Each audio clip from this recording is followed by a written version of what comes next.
И мене ми е сосема јасно дека недоаѓањето на министерот за финансии Ставревски беше и директна наредба и забрана на претениците од власта, не од оние на ДУИ, тие кога е разговорот за буџет или за ребаланс или за завршна сметка во континуитет молчат, туку најмногу за ВМРО ДПМН имаат забрана да дискутираат. И тие применуваат оваа дебата со еден вид на ров техника, молчат. Прво, нивниот министр за финансии не е тука, и јасно ми е дека тој од поодамна е започнал неговата претседателска кампања. Внатре во партијата. Зоран Ставревски денеска одлучи лошите вести или за тоа што говоревме пред некое време да не ги соопшти. И им забранува и на пратениците на ВМРО ДПМН, кои што се секогаш финансиски експерти, дури не оние кои што се прокламираат себе си за добри економисти, дури не од коалиционите партнери, не ги гледам пријавени, за да можеме да дебатираме не за 2002, значи за 10 години 11 пред сега, не за 92, не 20 години предходно, туку за лани. И ме интересира зошто ВМРО ДПМН за својата омилена тема и теза, а тоа е минатото, а не сегашноста и иднината, одлучува сега да молчи.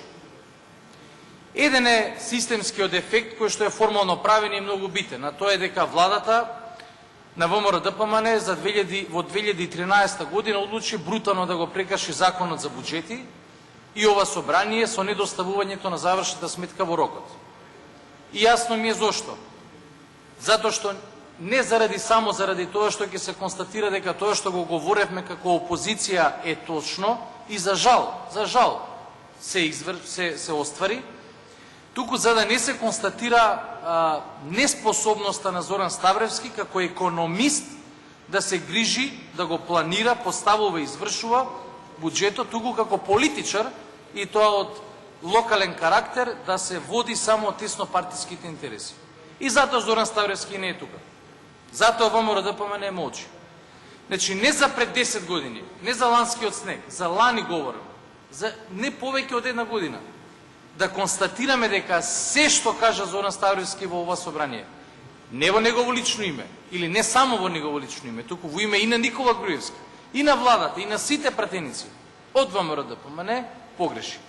И сега, прашањето е што во 15 минути да се почне да се говори. Се што кажа, не се оствари.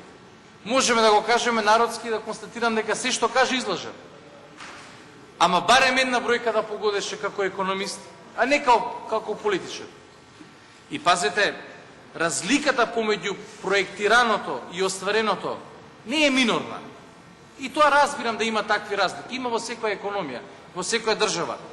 Ама разликата во тоа што Зоран Ставревски го обзнанел, го ветил и добил мандат во име на владата од ова собрание, брутално не го исполнил. И сега, например, основниот, примарен макроекономски индикатор е бруто домашниот производ. Кога СДСМ говореше дека нема теорија да се исполни оваа бројка, овој проектиран раст, Зоран Ставревски не убедуваше дека тоа е најдоброто нешто. И сега погледнете, тој ветил, се обврзал со гласење на собранието и Никола Груевски во исто време дека ќе порасне бруто домашниот производ за 2012 година за 2,5%. Паднал бруто домашниот производ за 0,3%. И ова се штимувани резултати. Преку Заводот за статистика. Немам толку време да го докажам тоа. Детално, математички. Но замислете, едно е да проектира 2,5% раст, па да дошол до 2, 1,9, 2,3 и да речеме тука некаде е во проценките. Ама човеков утнал за повеќе од 100%, не е тука Амди Бајрам, да не се користам со процентите како него. Немам намера. Брутална, погрешна проценка за бруто домашниот производ.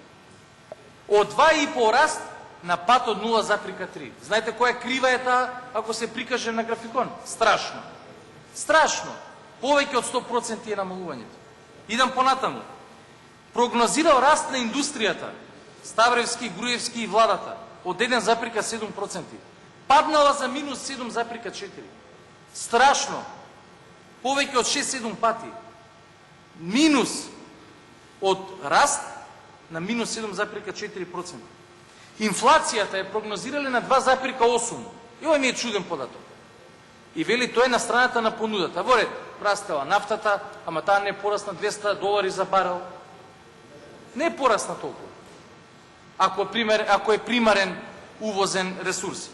Пораснала инфлацијата од 2,8 на 3,3. Знаете што значи тоа во превод?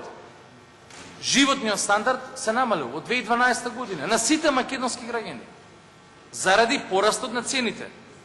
Идам понатаму. Проектирал, замислете, извоз на стоки 6%. Македонија ќе извезе вкупно 6% повеќе од 2011. Сме намалиле како држава минус 2,7%. Исто драматичен пат. Идам понатаму. Вели, увозот на стоки ќе бил 5,6%. Тој се намалил на 0,3%. А замислете, во исто време инфлацијата пораснала. Ме интересира, сакав да го прашам Ставровски, што сме увезле во 2012 година што падна увозот, а инфлацијата пораснала? Диаманти? Брашното ли порасна толку драстично? Нафта ли пораснала толку драстично? Што е тоа што увезуваме? А што во структурата на увозот се намалила, а сепак трошоците на живот пораснале. Да ми го објасни тој економски феномен. Го нема. Идам понатаму. Нето платата е предвидено да расте 1,2%. Таа пораснала 0,3%. Тоа е на ниво на статистичка грешка. Уште еден показател, поврзан со инфлацијата погоре, зашто говорев, дека македонските граѓани се осиромашиле сите во 2012 година. Вработеноста било прогнозирано да расте 1%, пораснала 0,8%.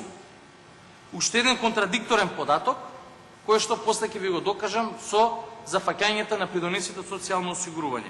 И стапката за невработеност останала иста. Ова е директна провокација со факт за оние пратеници од власта кои што без да ги прочитаат информациите го нарушуваат, ако го имаат секако, својот личен кредибилитет, професионален или фамилиарен сеедно, кои што говорат за драстичен пораст на вработеноста. Ајде да ги покажат. Сега нека излезат, нека реплицират или нека сејават за збор. Баш да ми објаснат каде тоа пораснала вработеноста. Баш да ми објаснат. Еве не мора се економисти. Еве ги дофрлаат маживе од ВМРО во наводници од ДПМН. Од место. Ама на микрофонот немаат сила да зборат. И дури да не знаат, нека прочитаат една напишана реплика. И мене ме чуди, колегите од ВМРО ДПМН секогаш имаат напишани реплики. Им ги даваат од партијата. Прв пат да и не ги слушам. Прв пат. Ова е индикативен податок. И на крај, фрапантен податок. Зоран Ставревски ветил во име на Никола Груевски и владата дека ќе се задолжи државата или ќе оствари поголемо трошење од колку приходи што ќе собере за 2,5% од бруто домашниот производ. Во превод некаде околу 190-200 милиони евра. Тој буџетски дефицит пораснал на минус 3,8% или за 1,3% поени или за 55% повеќе од планираното. Без одлука на собрание. Прашањето ми е, кога некој пратеник од власта или Зоран Ставревски ќе се одлучи да во својот приватен буџет, од неговата плата, од заштеди, од наследство, од мајка и татко, од баба и дедо, да потроши повеќе од тоа што планирал, воопшто не ме интересира. Дома нека троши колку сака. Негови се парите. Или на неговото семејство. Но, кога ќе потроши за по 55% повеќе од тоа што ова собрание со ваш глас, наш против, му дава дозвола, тоа е криминал. И само по овој основ, во нормална држава, во која што собранието е нормално, а не вакво ненормално, како што вие го правите и го водите, министерот за финансии ќе биде приморан, дури и да не сака, да поднесе оставка. Во најмала рака да му се побара интерпелација и да му се изгласа политичка недоверба. Бидејќи потрошил со негов подпис, не лично, во име на целата влада, ама тој е овластен по закон за буџети, 55% повеќе од тоа што е дозволено. И сега доаѓам до она кое што сакав да го дебатирам со Ставревски. Ме интересира една работа. Упорно тврдите дека стапките на раст Македонија ги прави доминантно заради два фактора. Првиот е градежништвото, а вториот била активноста на технолошките индустријски развојни зони. Ја во тоа не се согласувам. Но, Потврда на мојата теза, зашто не можам да дебатирам со Ставровски, бидејќи човекот бега од ваква дебата. Јавна бега. Не од телевизија, од дебати и дуели. Од собрание кај што му е работа. Ме интересира следното. Горе-доле, но повеќе од планирано, од останатите, ставки, вие сте потрошиле за изградба на градежни објекти. Значи, градежништвото, како резултат на јавните капитални инвестиции, тоа е Скопје 2014 и слично, по 2012 година функционирало во рамките на очекуваното, или падот бил релативно помал. Ме интересира Ставровски да ми одговори како тогаш падот на бруто домашниот производ е толку драматичен, ако градежништвото горе-доле ги исполнило своите очекувања. Нема одговор. Нема одговор. И вториот податок е, интересно е дека сите ставки во расходите се намалуваат, осим купувањето на возила. А знаете кои се овие возила? Автобусите на бизнисот околу фамилијата и набавките на колите во МВР. Само тука е до цент или до денар исплатено. Ништо повеќе.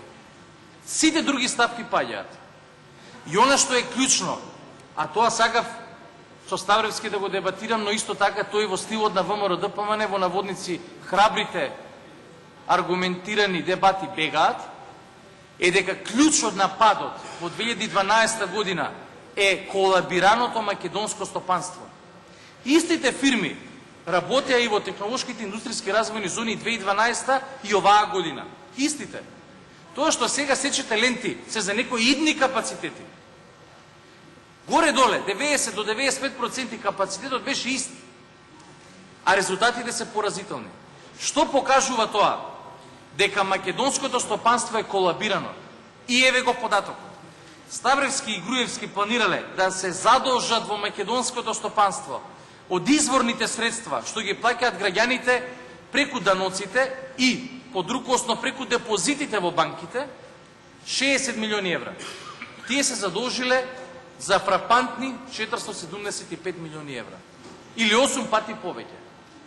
Ги испумпале парите од банките што би можеле да се дадат на фирмите и за да Ставровски и Груевски трошат за партиски луксус по 5,5% камата државни харти од вредност, македонската фирма е срекна ако добие за 8,5 до 9% кредит.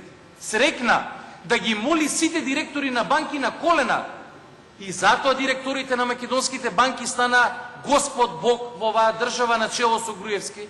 Денеска да сте директор на фирма, не можете да пристапите до директор на банка да земете кредит за 8%. Зошто?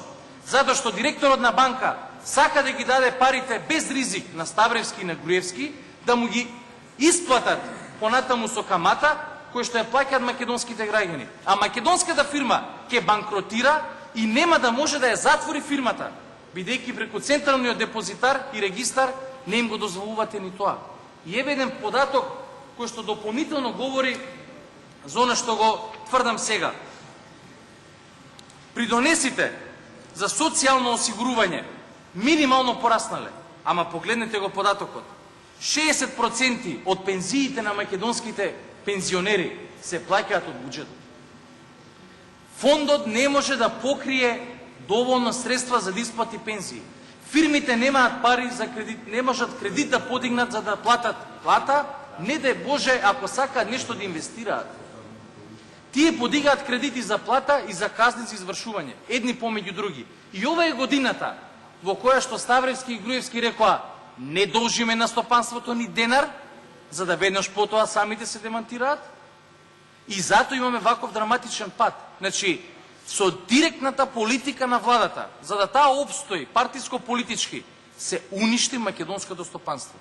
450 милиони евра од банките, ги направивте банките зависни од државата и тие ништо не работат. Ние немаме банкарство, имаме пилјарство, лихварство.